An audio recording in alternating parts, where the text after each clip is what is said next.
예수님의 십자가에 달리시는 그 상황 속에서 일어났던 일들을 아주 자세하게 기록합니다. 사람들의 반응과 그 주변에 있던 사람들의 모습, 그 이후에 일어난 일들의 이런 상황들을 기록합니다.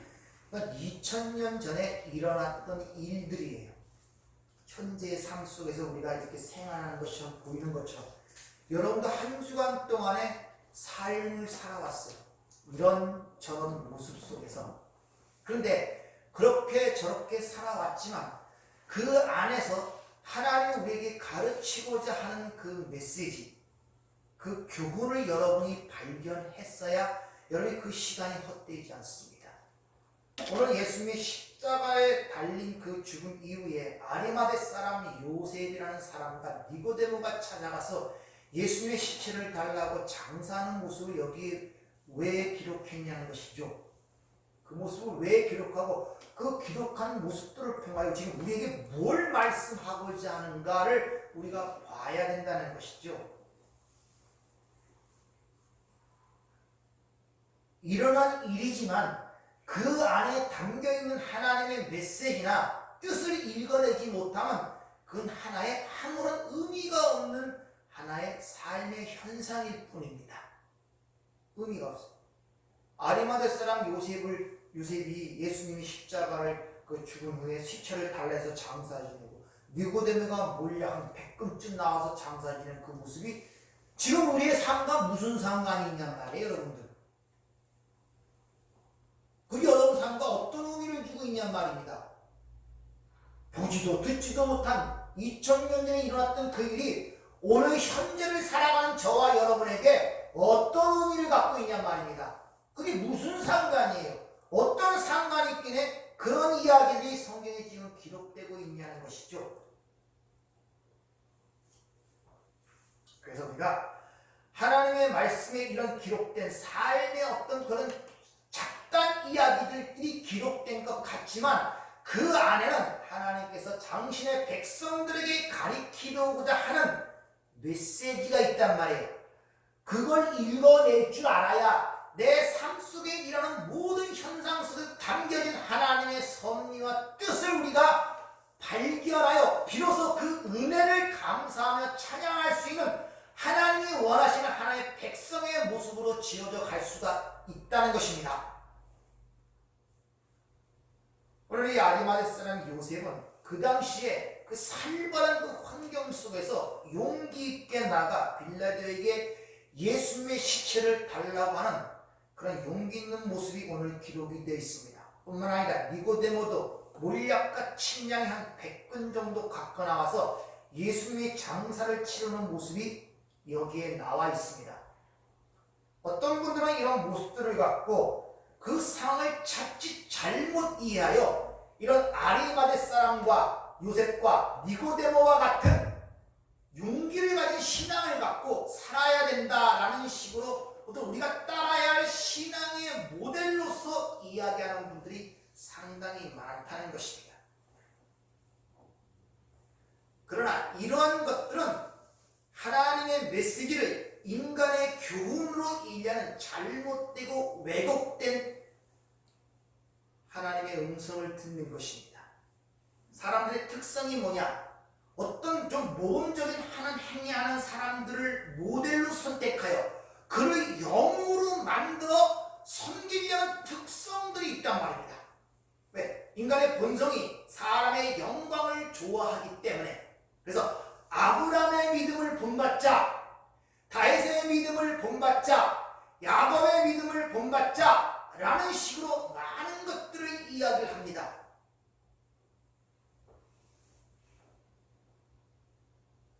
그래서 이 오늘 아리마다 사람 요셉과 니고데모의 이런 행위를 우리도 본받아 용기 있고 힘있는 믿음의 생활을 해야 된다는 식으로 많은 사람들이 이야기를 하고 있다는 것이죠.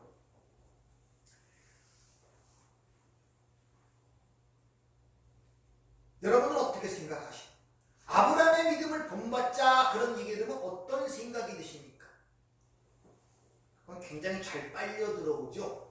아브라함은 하나님의 거치고 복을 받은 사람이니까 그래 우리가 하나님 아브라함처럼 믿음을 본받아서 우리가 아브라함처럼 살아서 복을 받자는 식으로 쉽게 동화가 되고 있다는 것입니다.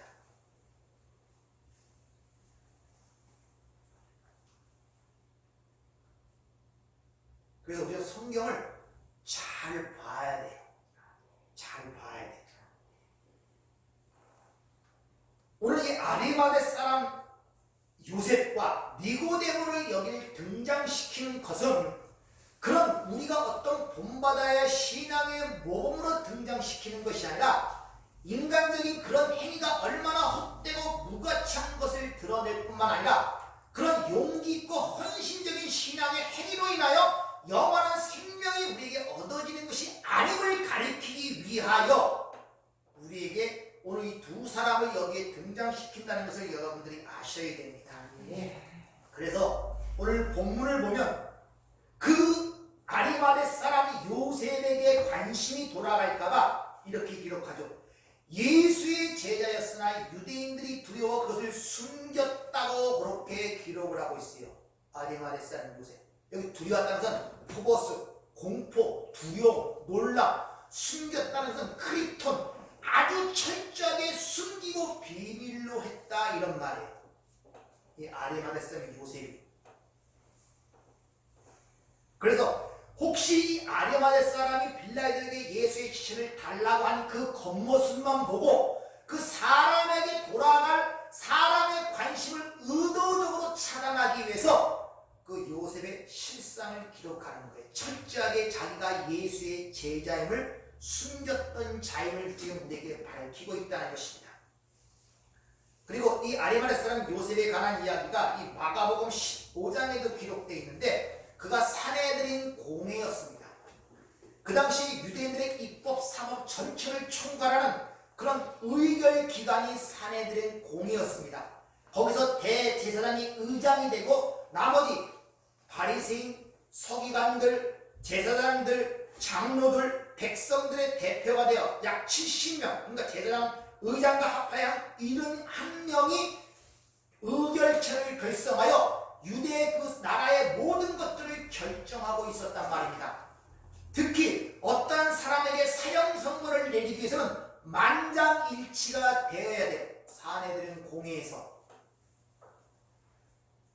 그럼 요셉, 아리마대 사람 요셉도 거기에 참여하여 가편 투표를 했다는 것을 우리가 미루어 짐작해 볼 수가 있단 말입니다. 그리고 마가복음 15장이 이어서 얘기하기를 그는 하나님의 나라를 기다리는 자였다 이렇게 기록을 해요. 그러니까 어떻게 보면 또 이 유대인으로서 아리마대 사람 요셉은 아주 신실한 사람처럼 우리에게 보이기도 한다는 것이죠. 그러나 거기서 그도 하나님 나라를 기다려야 그 말은 그도 역시 다른 유대인들과 같이 엉뚱한 하나님의 나라를 바라보고 있었고 잘못된 메시아만을 갖고 있었다는 것을 의도적으로 우리에게 보여주고 있다는 것을 여러분들이 아셔야 됩니다.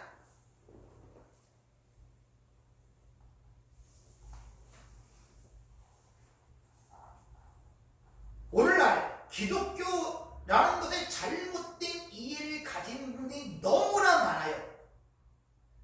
분명히 고린도후서 12장 4절에 보면 다른 예수가 있고 다른 영이 있고 즉 다른 말을 가진 자가 있고 다른 복음이 있다는 것입니다.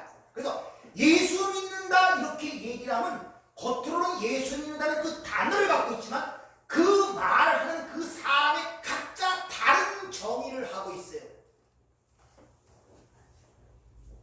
내가 하나님을 믿는다 할 때 겉으로 다 그렇게 하나님을 믿는다지만 각자 다른 정의를 갖고 하나님을 믿는다고 얘기하고 있다니까요. 그러니까 성경에 의해 올바른 하나님을 믿는다, 예수를 믿는다, 구원이라든지 죄라든지 영생이라든지 하나님 나라에 대한 올바른 정의, 그 분명한 개념을 갖고 있지 않으면 다 넘어가게 돼 있어요. 너도 예수 믿어? 나도 예수 믿어. 근데 전혀 다른 예수를 믿고 있단 말입니다. 이런 위험성들이 있단 말입니다.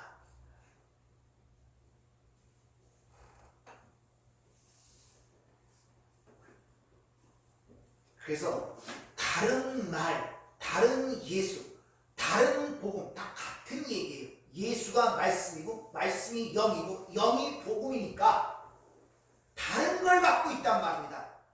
그래서 제가 어떤 기독교적 이 성경적 단어를 얘기할 때 여러분이 싫어할 만큼 거기에 대해 자세히 얘기하고 자꾸 그 질문을 하며 각인을 시키는 이유가 거기 있는 거예요. 이단 쳐놓고 예수 안 믿는 이단 봤습니까?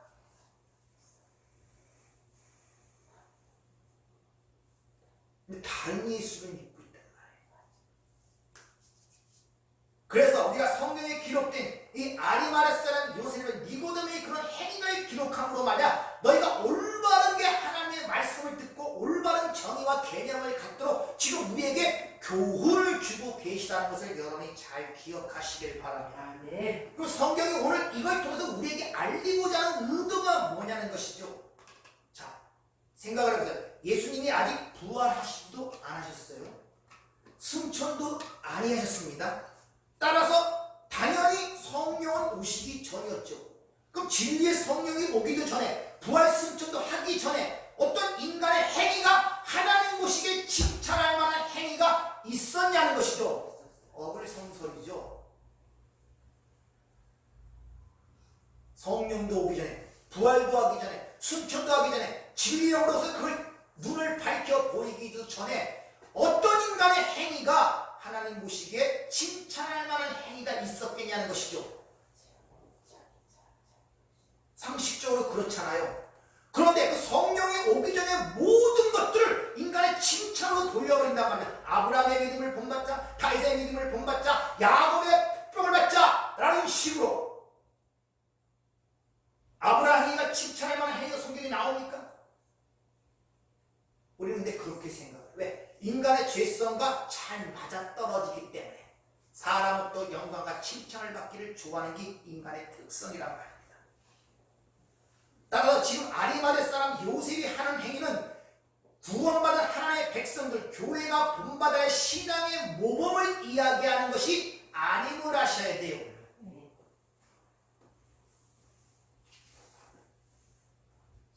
이것은 인간이 내어놓을 수 있는 최선의 한계성이 무엇인가를 가리킬 뿐만 아니라 그런 인간의 섬김과 봉사 나름대로의 용기 있는 그런 신앙적 행위라 할지라도 구원을 얻는데 하나님의 영원한 생명을 얻는데 무가치하다는 것을 오히려 보여주기 위해서 이런 행위가 드러나는 것입니다. 즉 다시 말하면 구원은 오직 하나님의 은혜로만 주어지기 때문에 그렇게 구원, 생명이 주어지는 것은 오직 하나님의 은혜, 선물로만 주어진다는 것을 드러내기 위해서는 인간의 모든 행위들은 무가치함이 드러날 수밖에 없단 말입니다. 그 등장인물로 오늘 아리마대 사람 요셉과 니고데모의 두 사람을 등장시키는 거예요. 다시 말해 하나님의 어떤 뜻과 의중을 드러내기 위해 쓰임받은 도구로 둘이 드러나는 것이지 그들의 행위를 그들에게 보여서 너희도 이렇게 살아라 하는 그런 의미로 지금 이 행위가 우리에게 보여지는 것이 아님을 아셔야 된단 말입니다. 자, 그 살벌한 환경 속에서 아무도 말 한마디 못하는 그 살벌한 그 환경 속에서 아드마레 사람 요셉이 나가 빌라도에 나가 담대하게 예수의 시체를 달라는 그 용기, 그 헌신, 또 그 예수를 왕처럼 장사 지내기 위하여 몰약과 침량 100근 정도를 갖고 나온 니고데모, 인간의 헌신과 충성의 어떤 근거적 지점을 보이고 있단 말입니다. 그러나 과연 그들의 그런 행위로 영생을 얻을 수 있느냐? 안 된다는 것이죠. 그런 인간적인 섬김과 봉사와 헌신으로 그걸로 영생을 얻는 것이 아님을 우리에게 지금 가르쳐주고 있는 거예요. 네. 왜냐하면 예수님의 그 영원한 생명에 참여할 수 있는 자는 몇 가지를 분명히 깨닫고 알아야 됩니다. 그것은 예수님의 십자가의 사건이 바로 내가 죽인 사건임을 인지할 뿐만 아니라 동시에 그 십자가 사건 속에서 나의 죄됨을 깨달을 뿐만 동시에 하나님의 용서와 자비를 깨닫고 그 안에 나의 죽음을 통하여 예수의 부활이 나의 부활로 주어주심을 것이고 영생을 가진 자의 특징입니다. 네. 그걸 모르면 아니야. 어떤 헌신을 내놔도 소용이 없단 말입니다. 다시 말하면 그 모두가 외면하는 곳에 용기를 내서 모든 걸 통틀어서 그 예수의 장사되는 그 행위 자체도 그걸 얻을 수가 없다는 것을 보여주고 있는 것이란 말입니다. 다시 말하면 인간들의 목숨을 건 섬김과 헌신, 봉사를 할지라도, 다시 말하면 인간에서 내는 최선의 행동, 행위를 할지라도 그것으로 절대 구원을 얻을 수 없다는 것을 우리에게 보여주고 있는 거예요.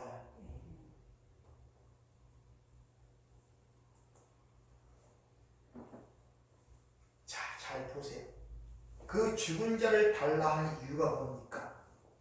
무덤에 장사 지내기 위해서. 무덤은 죽은 자를 장사 지내는 곳입니다. 그러면 이 아리마대 사람 요셉이 부활을 믿지 않았다는 거예요. 만약을 믿었더라면 자기 집에 모셨겠죠. 아리마대 사람은 예수님의 제자였다고 앞에 얘기를 하죠. 사내들은 공의된 것을 숨기고 있었지만 예수님의 말씀과 가르침과 기적과 이적을 본 자일 수도 있고 주님의 십자가의 사건과 부활의 얘기를 들었을 수도 있어요. 근데 부활을 믿지 않았다는 것입니다.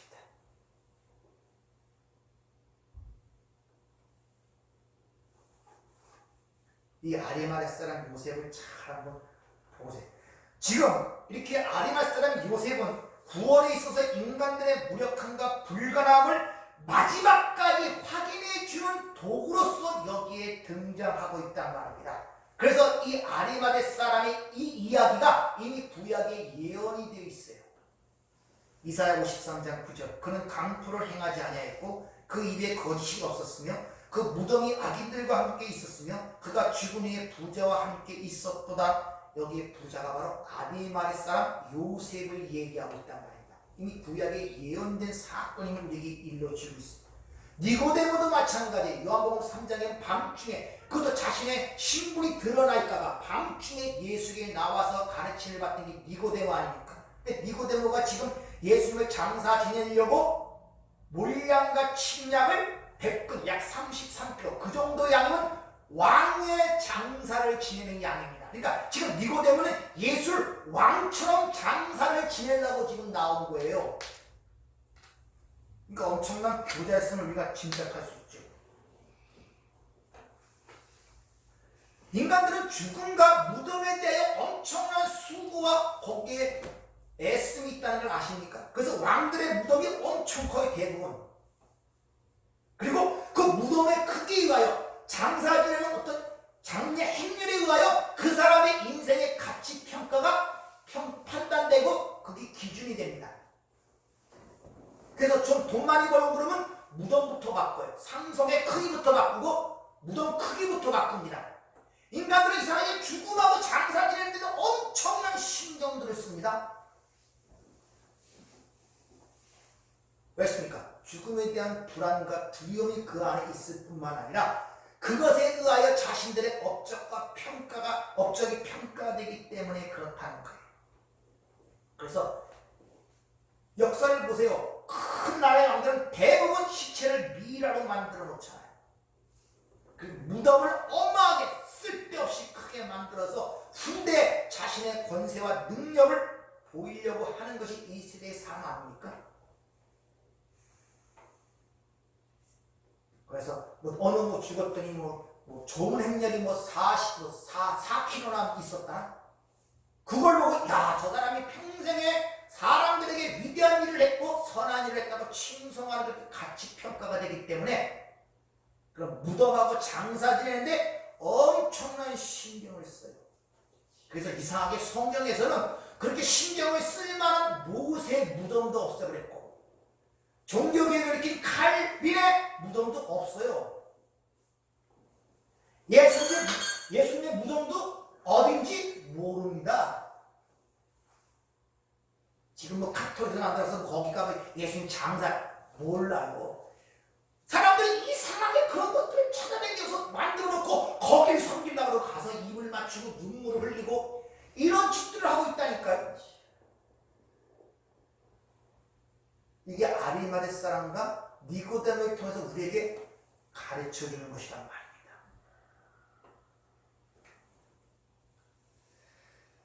그 니고데모도 예수님의 부활을 믿지 않았다. 아니, 부활을 믿었다면 무슨 몰량과 침량을 그렇게 많이 갖고 나올 이유가 없잖아요.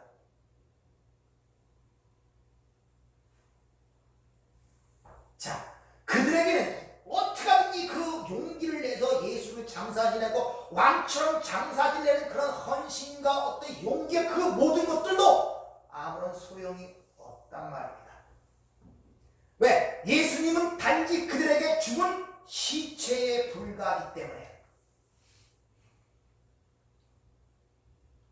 그러나 그런 봉사와 헌신 가운데 남는 것은 항상 뭡니까? 불안과 두려움과 근심밖에 없어요. 죽은 자가 무엇을 보답해 주겠습니까? 묘 3, 3을 큰 걸로 바꿔준다고 죽은 조상이 그 가정을 풍족하게 만들어 줍니까? 죽은 자는 아무것도 할 수가 없어요. 그러니까 예수를 섬긴다고 봉사하고 그렇게 종교적 열심을 내도 항상 마음의 근심과 염려 속에 살아가고 있는 이유가 바로 죽은 예수를 섬기고 있기 때문에 그래요. 아리마대와 니고데모처럼. 그래서 슬퍼할 일에 슬퍼하고 근심할 일에 근심하는 그런 것들은 바로 부활을 믿지 않은 자들의 삶의 방식이라는 것을 여러분들이 아셔야 됩니다. 오늘날 교회, 저와 여러분이 그런 가운데 살아가고 있지 않는가를 한번 살펴보셔야 돼요. 최선을 다해 교회 충성하기도 하고 봉사도 하고 섬김을 갖고 옵니다. 근데 정작 진짜 해야 될 것은 그 주님이 살아계셔서 나와 함께 한다는 데는 생각이 별로 가지 않아요. 그러니까 그렇게 헌신하고 종교적 열심을 통해서 일하지만 여전히 마음속에는 근심과 염려가 떠나지 않는 삶을 살아갈 수밖에 없는 것입니다. 왜? 그 얘기는 예수가 죽은 예수이기 때문에 나와 함께 살아가고 있다는 생각은 전혀 미치지도 생각하지도 않습니다. 따라서 구원에 대한 감동과 감격은 사라진 지 이미 오래고 그 은혜와 사랑을 잃어버린 지가 벌써 오래됐다는 것이죠. 왜냐? 부활을 믿지 않기 때문에.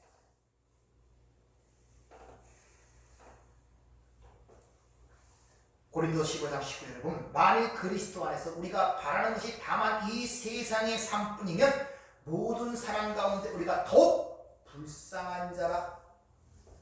여러분이 예수를 믿으면서 그 예수가 부활하셔서 영원히 나와 함께하고 이 삶을 살아간다는 걸 인지를 못하면 여러분 세상에 가장 불쌍한 자들이라 성경은 지금 이렇게 선언을 하고 있습니다. 그러니까 교회를 그렇게 열심히 나오고 헌금도 하고 전도하고 봉사를 하면서 여전히 세상의 삶과 염려와 근심 속에서 떠나지를 못해요. 항상 어떤 불안과 두려움이 그 삶을 장악하고 있는 거예요. 부활하신 주님이 나와 함께한다는 거긴 정작 생각이 미치지 못하고 있기 때문에 그렇다는 것이죠.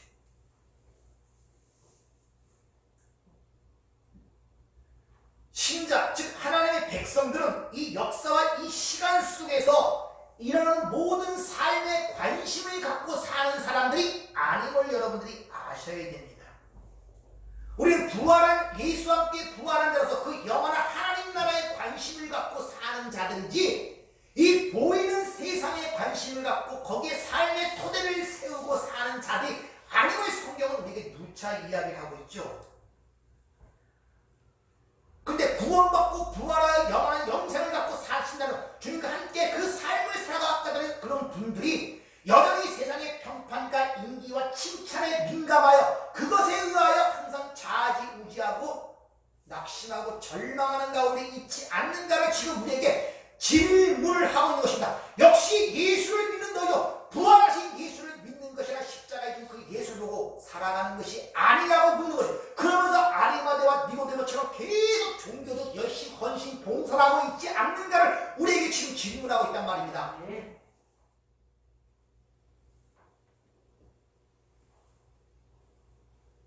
성경 우리에게 분명히 얘기를 합니다. 고린도서 3장 1절. 그러므로 너희가 그리스도와 함께 다시 살리심을 받았으면 위의 것을 찾으라. 거기는 그리스도께서 하나님 우편에 앉아 계시느니라. 위의 것을 생각하고 땅의 것을 생각지 말라. 따라서 하나님의 백성들은 그 영원한 하나님 나라의 삶에 관심을 두고 살기 때문에 이 잠시 한시적인 이 지나가는 세상의 삶들이 그렇게 집착하고 거기에 그렇게 관심을 갖지 않습니다. 지나가는 것이기 때문에.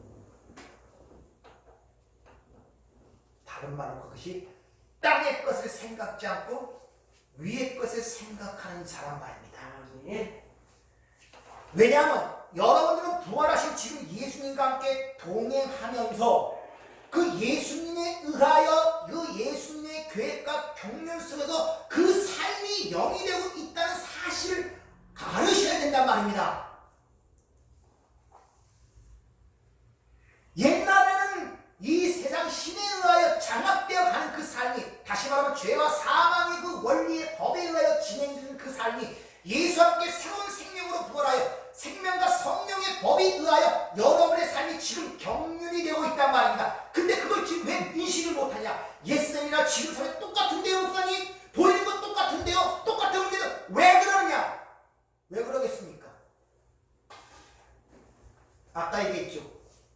천시의 삶을 그냥 그대로 보는 거. 아리마 사람이 그래가지고 어려운 상황 속에서 그 예수를 위해서 그냥 되는 그렇게만 보고 있단 말입니다. 내 삶도 지금 그렇게만 보고 있어요. 그러니 어떻게 예수님의 내 삶이 경륜되는 그 새로운 관점으로 그것을 볼 수 있는 시각이 열리겠냐는 것이죠. 똑같은 거예요. 여러분의 삶에 지금 일어난 일들이 옛날에 보던 시각과 관점과 생각고 지금 예수 믿고 부활한 예수가 동행하는 그 부활의 주님과 함께 동행하는 그 삶도 똑같은 삶 모습으로 여러분의 삶을 보고 있다면 여러분이 잘못 보고 있기 때문에 그게 인지가 되잖아요. 아, 내 삶이 예수의 영이 되고 이끌려가는 것이라는 것을 인지를 못하는 거예요. 똑같은 시각으로 보기 때문에. 사람 보고 옛날 보던 시각으로 세상 보고 세상 보는 시각도 옛날과 똑같고 복이라는 시각도 똑같이 보고 죽음이라는 것도 똑같이 보고 똑같이 보니까 그냥 그거예요. 그 예수님은 어딘지 모르지만 좌우지만 그렇게 옛날 삶에 힘들지만 지금은 이제 그 예수가 그 삶에서 나를 도와야 된다는 그런 개념 정도만 갖고 예수를 믿는다 이렇게 생각하고 있단 말입니다.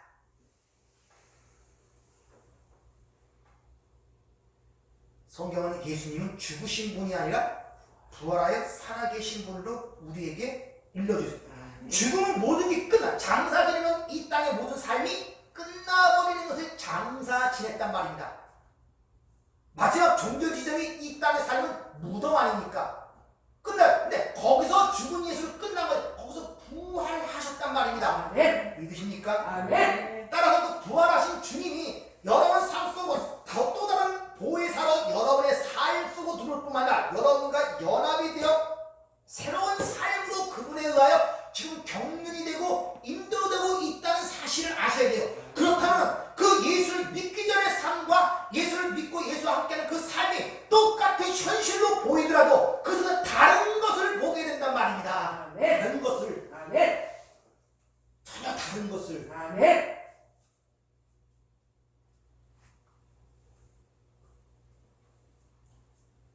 그러니까 보이는 현실은 똑같아도 전혀 다른 세계를 속에서 보기 때문에 옛날에 슬퍼하던 일을 슬퍼할 필요 없고 고통스러운 일을 고통스러워할 이유가 없단 말입니다.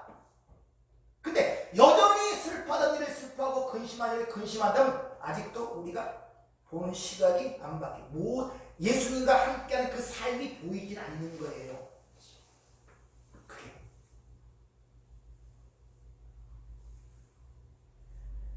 성경을 그래서 항상 우리가 세상에 속한 자가 아니라 그러죠. 또 다른 말로 보면 세상에 대하여 죽은 자라고 얘기합니다.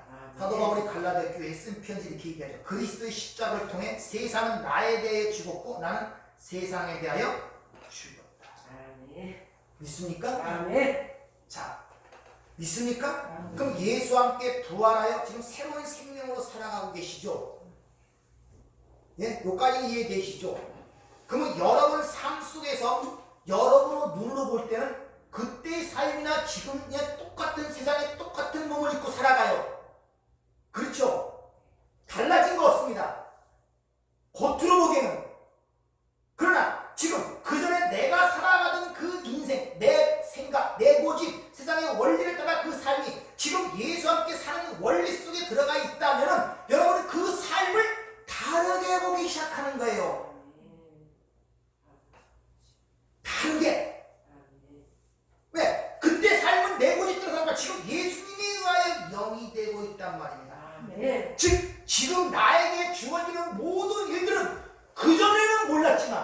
예수 믿기 전에는 몰랐고 어떤 문명에 의하여 그러고 내 뜻대로 살아간다. 지금은 예수에 의하여 지금 운행되고 경륜된다면 지금 내 삶 속에 일어나는 모든 일들은 예수님에 의하여 나에게 주어지는 것이고 하나님의 허락된 것이고 그 가운데 하나님이 나를 통해서 말씀하신다는 식으로 그 문제를 바라보기 시작하는 거예요.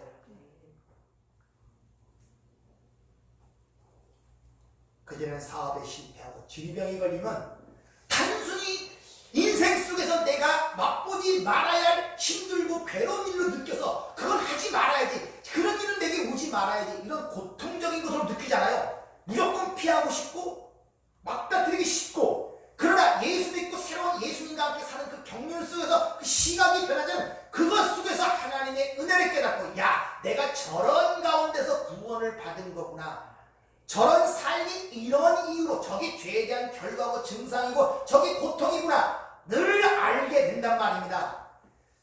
그리고 그걸 통해서 하나님의 은혜를 더욱더 알게 되고 하나님의 섭리를 알게 되고 하나님의 말씀의 의미를 체험하게 되면 오히려 그 상황이 그때는 피하고 싶고 고통스럽고 생각하고 싶지 않은 일로 여기던 그 일이 반대로 그 가운데 욥처럼 두 배의 축복을 받는, 창조주 하나님을 만나는 엄청난 것으로 바뀌어버린단 말입니다.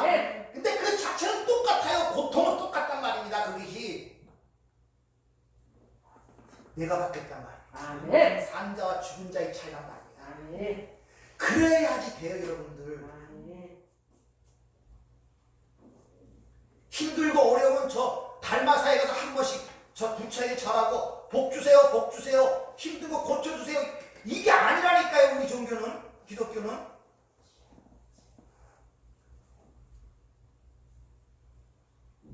그렇게 예수가 나와 함께 지금 연합되어 내게 주어지는 것은 다 그분에 의하여 오는 것이고 나의 유익과 거룩함을 위한 것임을 믿는다는 믿음이 있다면 어찌 왜 주어진 그 모든 상황과 환경 속에서 사건들에게 휘둘리고 절망하고 낭망하냐 말이에요. 믿음이 없기 때문에 그렇죠. 그래서 믿음을 주세요. 믿음이 없이는 세상을 이길 수가 없습니다. 그리스도인들은 보는 것으로 행하는 것이라 믿음으로 살아간다고 고린도후서 7절은 얘기를 하잖아요. 믿음의 문제란 말입니다. 믿음의 문제.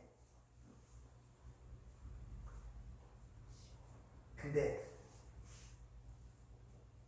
아리마레스 사람 요셉과 니고데모처럼 하나님을 믿고 예수를 믿는다는 분들이 마치 예수님이 죽은 것처럼 세상 사람과 별 다름이 없는 삶을 살아가고 있는 거예요.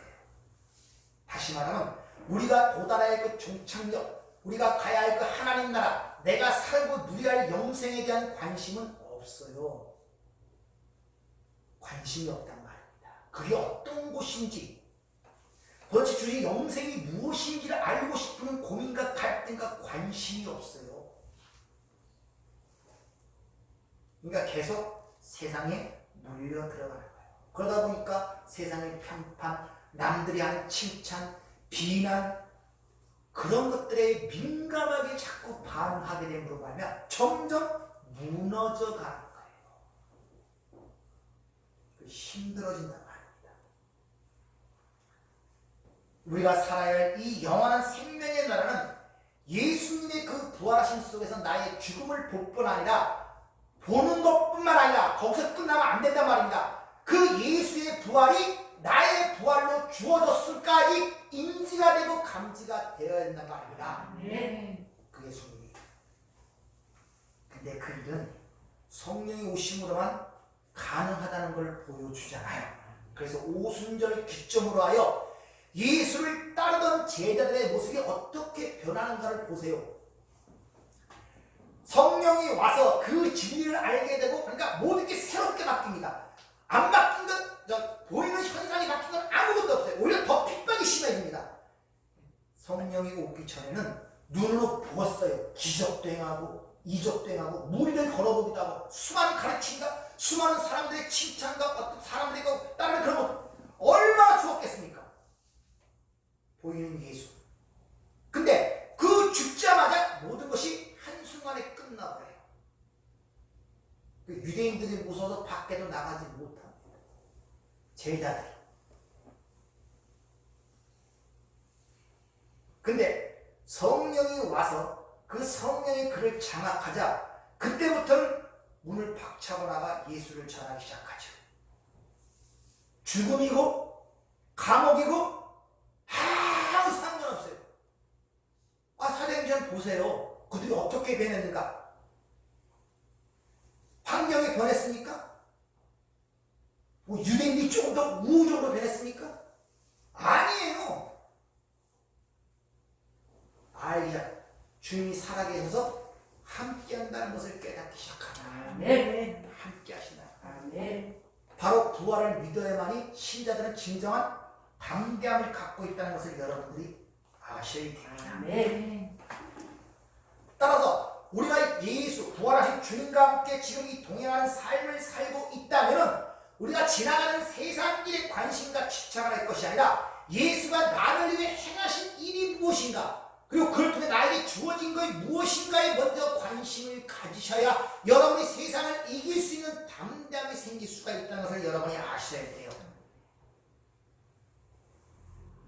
따라서 그런 믿음이 있다면 이 지나가는 세상 다소 힘들고 어려운 고난의 순간이 있을 때도 그럴 때 예수님에 대한 위로와 소망과 거기서 용기를 얻는 것이 올바른 신자들의 모습이지, 왜 내 삶 속에 이런 문제가 닥치게 합니까? 라고 원망을 쏟아내는 것이 아니란 말입니다. 이곳에 저는 하나님을 기뻐하시는 믿음을 이렇게 이야기합니다. 믿음이 없이는 하나님을 기쁘시게 하지 못하나니 하나님께 나가면 반드시 그가 계신 것과 살아계신 것과 그가 자기를 찾는 자들에게 상 주심을 믿어야 할지니라. 아멘. 하나님을 기쁘시게 하는 믿음의 첫 번째 조건이 뭐라고요? 반드시 그가 살아계신 거야. 아멘. 그거 안 믿고 2000년 나에 대해 대신 죽었어. 십자가에 달린 그 예수만 계속 머릿속에 붙들고 있으면 여러분 안 돼요. 그리고 그 가운데 모든 이루어진 아무리 여러분이 헌신과 봉사, 종교적 열심도 아무런 힘이 없어요. 여전히 마음의 근심과 염려는 여러분의 삶을 장악하고 나갈 수밖에 없다는 것을 아셔야 됩니다.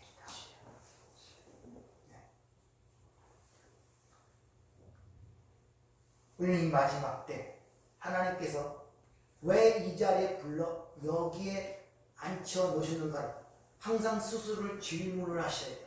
신뢰함이라는 단어가 뭔지 아시죠?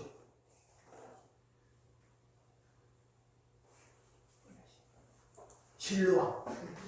보내심을 받았다. 그래서 거기서 문이 열렸습니다. 아버지께서 나를 보내신 것 같이 나도 너희를 세상에 보냈다 그죠? 아멘. 보내심을 받았잖아요. 여러분이 현재 삶의 그 장소와 그것이 보내심을 받은 곳이에요. 아멘. 여러분의 의지와 뜻과 선택에 의하여 거기에 앉아있는 것이 아님을 아셔야 돼요. 왜 주님이 나와 함께하고 계시다면, 내 삶을 지금 경륜하고 계시다면, 그러면 그렇게 보내심을 받은 그곳에서 눈이 열렸단 말이에요. 하나님이 주시는 눈, 아멘. 보는 눈이 열렸단 말입니다. 아니면 여전히 예수 믿기 전에 그런 눈으로 세상을 바라보면 여전히 염려하고 슬퍼하며 근심한 일에 자신의 삶의 시간을 지금 허비하고 있느냐 말입니다. 눈이 열리라고 보냈는데 눈이 열리자니 소경 아닙니까? 그러니까 답답하고 힘든 거예요. 옛날이나 지금이나 뭐가 다릅니까? 옛날에는 소경, 지금도 소경. 그 옛날의 문제, 옛날에 답답하고 똑같은 문제가 여전히 예수 믿고 예수와 함께 살아간다 하면서도 여전히 답답하고 힘들고 어렵고 고통스럽고 낙심스러운 거예요. 아니 눈이 열려야죠. 하나님 보내셨으면 거기서 정체성을 찾으셔야죠. 내가 누군가, 내가 누군가. 아직도 여러분들에게 때로는 하나님의 은혜를 가리키기 위하여 또 선물로 기쁨을 주기 위하여 주어진 것들, 그게 남편일 수도 있고 아내일 수도 있고 자식일 수도 있고 물질일 수도 있고 어떤 환경일 수도 있고 여전히 그것에 묶여서 이리 흔들리고 저리 흔들리고 있으니까 그것이 삶의 목적이 돼요. 그것이 나의 위로와 평안과 기쁨과 만족을 주는 것처럼 거기에 기준을 세우고 이런 문제들을 질문을 해보셔야 된다니까요. 지금도 주님은 살아계십니다. 네. 가만히 있으면 살아계시는 게 아니라 상기를 시켜야 돼요.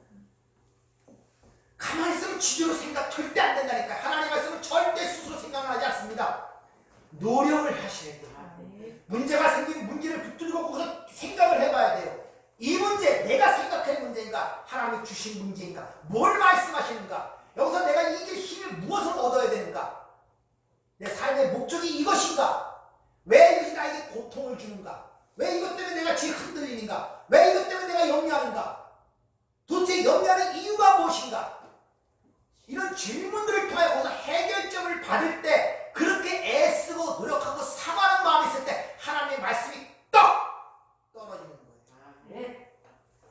그때 그 말씀이 그 모든 것을 장악하고 나를 거기서 나오게 하는 힘이 된단 말입니다. 그것이 하나님의 말씀은 나의 길의 빛이요 내 발의 등이라는 그 말씀의 의미란 말입니다. 그분을 신뢰하세요. 의지하세요. 그분은 절대 우리가 성경을 통해 배우지 700년 전 800년에 예언된 사실이 정확할 때 일어나잖아요. 이 등골이 오싹하지 않습니까?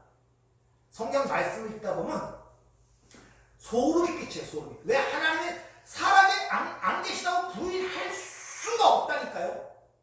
우리 삶에 칼을 대고 들어오는데 부인할 수가 없어요. 부인할 수가. 부인하고 싶어도 부인할 수가 없다니까요. 차라리 부인하는 게 더 힘들어요. 세상 만사, 우주 만물의 자연의 섭리라든지 내 삶 자체가 다 그것들을 지금 얘기하고 있네.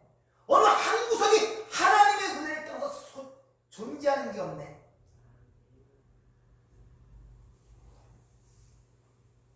에레미야가 그랬죠. 허공에 저 공을 맨 자가 누구냐. 삼성과 묘성의 얘기가 나오죠.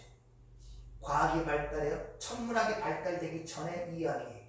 과학적으로 다 밝혀지잖아요. 와, 지구가 진짜 이 허공에 탄 공 같네. 그거 밝혀진 지 얼마 안 됐어요. 누가 그런 걸 알았어? 성령의 감동을 통해 얘기하는 거예요. 성령의 감동을 통하여. 그래서 주님이 이런 연약함과 우리 또 이런 어리석음을 알기 때문에 주님이 마지막 설교 속에서 이런 말씀을 하죠. 두 말씀을 제가 읽어드리고 마치도록 하겠습니다. 요한복음 16장 33절.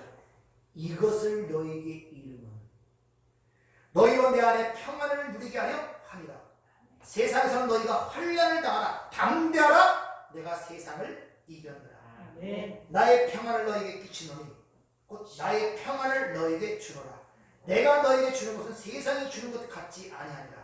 너는 마음에 근심하지도 말고 두려워하지도 말라. 있습니까? 두려워하고 근심하지 말라. 이 세상은 잠깐만 눈을 열려 하나님께 관점을 맞추면 너무나 쉽게 보입니다. 세상 만사 다. 여러분들이 항상 그분이 살아계실 뿐만 아니라 나와 함께 동행하시고 있습니다. 따라서 그냥 믿습니다 하지 말고 이 생각을 하세요. 생각. 이 하나님이 주신 이 생각을 하시란 말입니다. 그렇다면 내 삶 속에 이런 일 저런 일이 일어나는데 나만 그러는 것이 아니라 주님이 그걸 아시는데 분명히 성경이 약속하기를 내 허락함이 없이는 너희를 해할 자가 없다 그러는데 그럼 하나님이 허락하셨기 때문에 나에게도 이런 문제가 일어나느냐 그렇게 생각할 수 있잖아요.